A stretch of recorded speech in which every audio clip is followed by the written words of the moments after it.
தொடர்ச்சியா என் மேல வந்து ஏதோ பிரச்சனை இருந்துட்டே இருக்கு. எனக்குள்ள வந்து ஏதோ சேஷ்டைகள் செஞ்சுட்டே இருக்கு. நான் அதுக்காக நெறைய இந்த கண்ம சாந்தி முறைகளும், கழுப்பு எடுக்கக்கூடிய முறைகளும், இந்த பெண் பாவு, ஆண் பாவு இந்த மாரி சொல்லக்கூடிய எல்லா பூஜைகளும் நான் செஞ்சுட்டே இருக்கிறேன். ஆனா, திருப்பி திருப்பி எனக்கு இந்த பிரச்சனைகள் இருந்துட்டே இருக்கு. நான் என்ன பண்றதுன்னே எனக்கு வந்து தெரியல. நானு சொல்ற இடங்கள்லாம் போயிட்டு பூஜை பண்றேன். சொல்ற இடங்கள்லாம் போயிட்டு சாமி கும்பிடுறேன். ஒவ்வொரு கோவில் கோவிலா போயிட்டு நான் சுத்தி கிடக்கிறேன். ஆனா, எனக்கு வந்து இதுக்கு தீர்வே வந்து கிடைக்கல.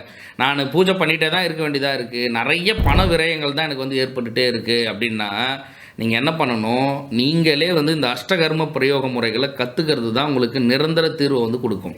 ஏன்னா, ஒரு முறை உங்க உடல வந்து பயன்படுத்தின வேற ஏதாவது துர் ஆன்மாக்கள் ஏதாவது இருக்கு அப்டின்னா, திருப்பி திருப்பி திருப்பி பயன்படுத்திட்டே இருக்கும். நம்ம அந்த மாரி இருக்கும்போது, நம்ம இதுக்காக சின்ன சின்னதா பூஜைகள் செஞ்சு செஞ்சு அத விலக விலக விலக விலக ரொம்ப பெரிய ஆபத்த தான் நமக்கு வந்து உண்டாக்கும். அப்ப நம்ம என்ன பண்ணணும்னா, முறையா அந்த அஷ்டகர்ம பிரயோக முறைகள வந்து நம்ம கத்துக்கிட்டு, நம்ப சரி பண்ணிக்கிறது மட்டும் இல்லாம, நம்மள சார்ந்து இருக்கிறவங்களும் இந்த மாரி பிரச்சனைகள் இல்லாம நம்ம சரி பண்றது தான் ஒரே தீர்வா வந்து இதுக்கு வந்து இருக்கும்.